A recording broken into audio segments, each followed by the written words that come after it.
The first lesson in editing or examining designs is working with the design titled ED_1, which is this jumping tiger design. And I wanted to take a moment to go through this and to discuss what we're going to review and how we're going to examine this design. So the first thing that we have to do is we're going to follow the 8 steps for examining a design that we've learned in our lesson. First thing we do is we watch the design sew out. Second thing we do is we open the design in the software so we can view the color changes, trims, jumps, and stops if they exist. We do a slow redraw of the design in the software. Fourth, we study areas of the design that are typically problem areas. Fifth thing we do is we study the rest of the design to make sure that everything looks okay. Step number 6 is after adjustments are made, we do another slow redraw in the software. Seventh thing we do is we save the design and run it out on our machine. The 8th thing we do is if a problem still exists, we repeat steps 2 through 7 until the problems are resolved.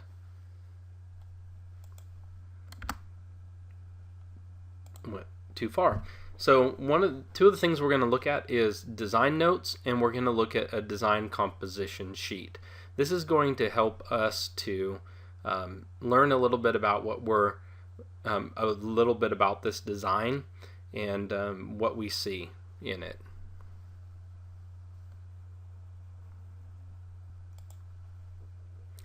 As you can see, I now have the design on the screen, and what we're going to want to do is we're going to want to make sure that we have this icon right here called the Commands tab open and turned on. And the reason that we want this on is we want to see wherever any trims might take place or color changes take place. And I'm going to turn this off of 3D view for a second. And so this is the Jumping Tiger design, ED_1. And what we'll notice right now, right off the bat, is that you don't see any scissors, little scissors that signify a trim. I do see right here there is a color change, and there should be a couple more in here as well. But what we're going to do is we're not going to actually be able to sew this design out. That would be the first thing that you would kind of do just to see the design.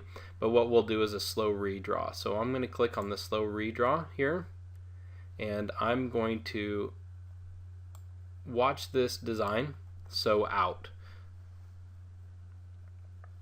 You can see I'm going pretty fast, but you'll notice that it's doing these satin stitches, these runs, and it's traveling from one piece to another. You can see that then it starts with the second color, does the same thing. It looks like it runs in a continuous motion, that there are no trims and stops in there.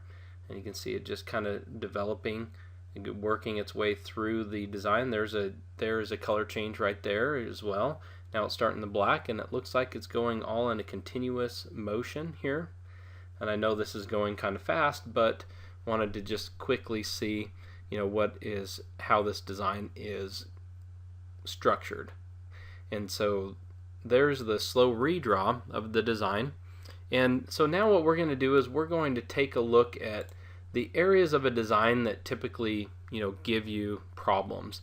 And those happen to be like trims, color changes, tie-in and tie-off stitches, making sure that they're there.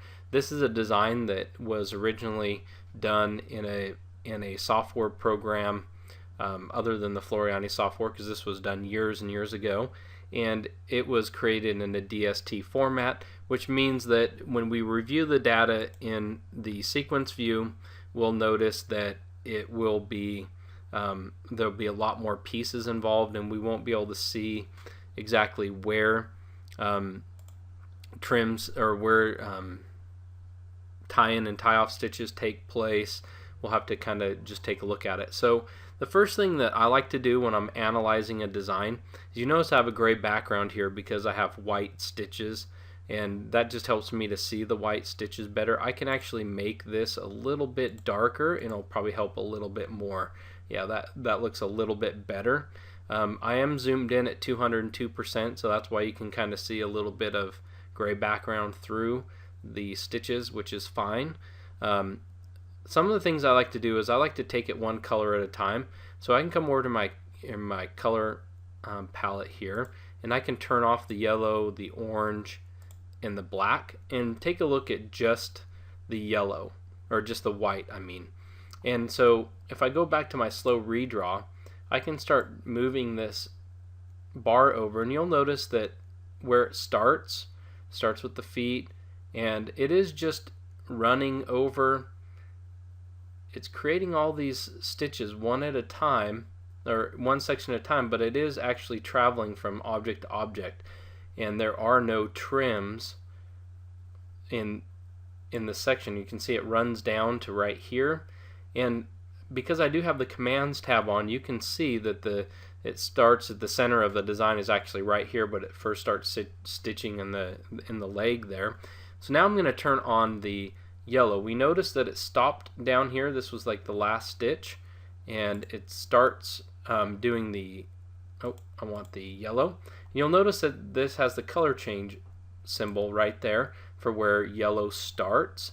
And so let's just do, I'm going to turn off, no, I'll keep the white on, but I'll move through the white really quickly. We already saw it. Now we're going to get into the yellow. You'll notice it starts, and it starts creating those little satin stitches in the tails, and it looks like it's just going continuously. There are no trims.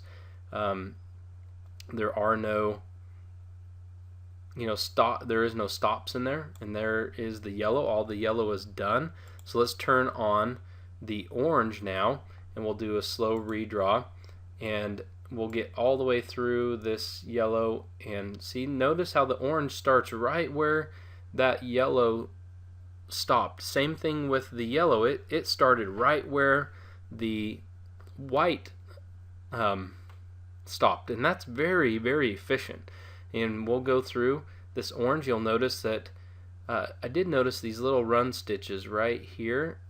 They look like they're really small stitches, which is probably a good thing. So we'll go through this design, and you'll notice that there are no trims, there are no stops. It travels from one object to another, and it gets all the way through here, and there is the orange all done in one, no trims. And so now let's turn on the black, and let's see what the black looks like. So the black starts right here up at the top, and you'll notice that it starts going around, run stitches and satin stitches. That's what we're seeing, mostly run stitches. And it looks like it's going over every area twice and only twice, and that is another really good thing. And so it leaves a very consistent line, the one that doesn't have bulky in one area and lighter in another. So, and then it comes back around and finishes up at the top, and it started up on the top. So as far as the design efficiency goes, it looks like it's very efficient. So now what we need to do is we need to take a look at kind of where things overlap each other. So let's kind of come in here.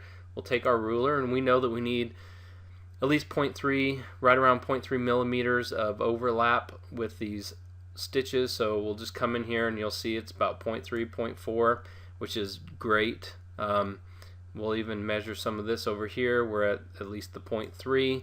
So it looks like, and also at the ends where it backs up for push, it looks like we have the right amount of push and pull taking place.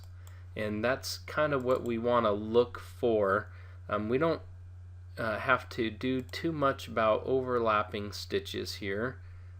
So just taking a look at this design, it really looks like it does extend out, and it does add push and pull. And so the design looks like it's done very well.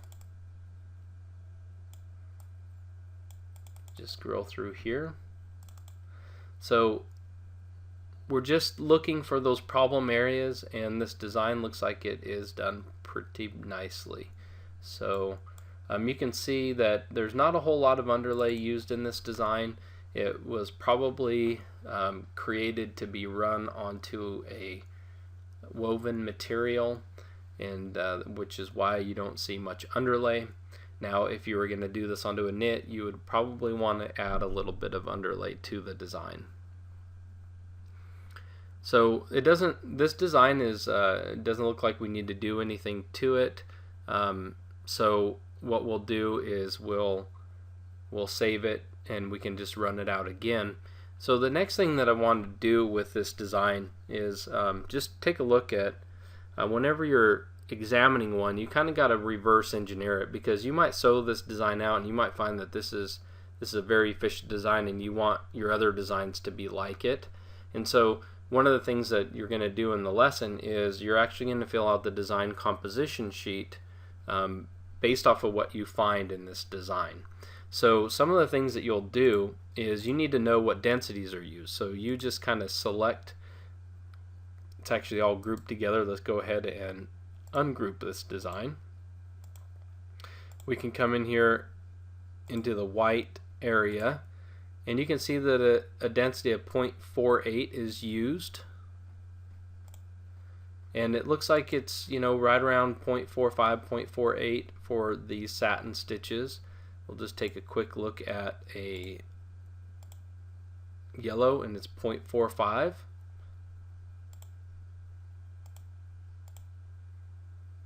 And about 0.5 for that orange, in between 0.45 and 0.5. So we know what the density is, and this is more of run stitches in here, a little bit of satin right there, but you know, 0.5 again. So we know that what was utilized is about 0.45 to 0.5, which is a good amount, which is very nice. It's not overly dense by any means. It's actually on the lighter side, which some people prefer, like myself. But so those are some of the things we look at. And the other thing to keep in mind is there are these run stitches that go around the design, and so we need to look at what kind of a stitch length was used for these run stitches.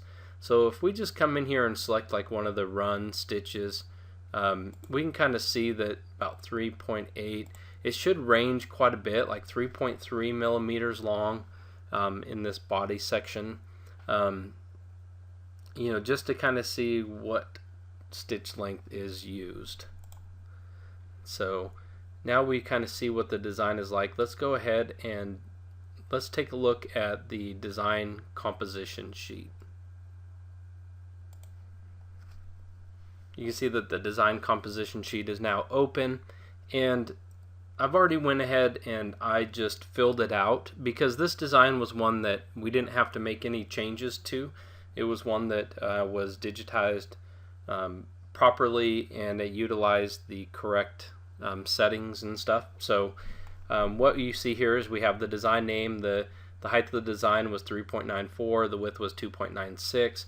The fabric type, this was actually denim, so I changed that, and that would be a fusible tearaway. And I put the color sequence. It did white first, then it did a yellow, which is 542, then it did orange, 537, and then the last was black.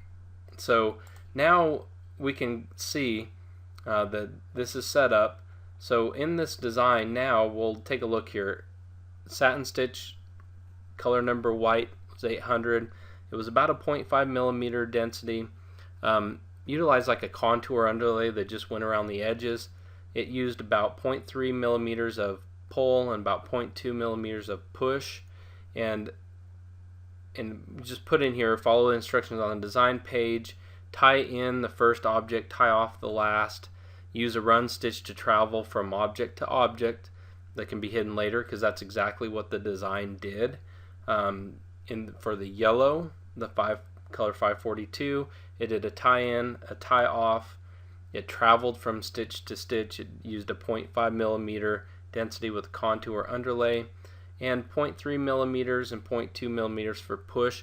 It did a little bit less because it was a really light density stitch, and so the digitizer chose to do about 0.2 millimeters, and you'll see from sewing the design out that it actually works really well in this design. So for the notes, follow instructions on the design page, tie in first object and tie off the last. Use run stitch to travel from object to object, hide it later. Same thing for this orange. exact same instructions, exact same settings. For the black, used a run stitch, had tied in the first one, tied off the last one, traveled from object to object, and you just got to make sure that you go over every area twice and only twice. That's what the design was doing. So we've already seen in a previous lesson a little bit about this design, and just wanted to show this filled out. I did want to show you some a way that you can actually examine designs, and you'll see that what I just brought up here is an image of that design where I had the tie-in, tie-offs, and start and end points, and just kind of wrote some general instructions here.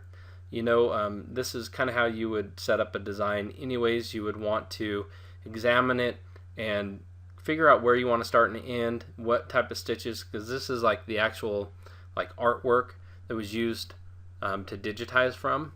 And so just use satin stitches to create the fur look in the body, which you saw how it did those little satin stitches and it ran between them and it gave it a really good fur look. Use run stitch, travel stitches between satins to eliminate trims. Steps, you know, did the left foot first, work through the body, and just kind of wrote out step by step what was done in this design.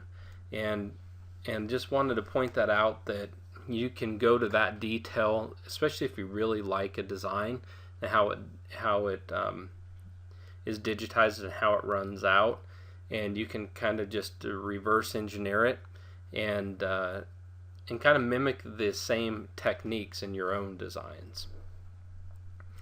So just wanted to quickly do a video on this design that we've already examined before and show you the design composition sheet. This is the only design in these lessons where we didn't need to make any changes to the design. The next lessons we'll look at them and we'll figure out what things we need to do to the design to make it run properly.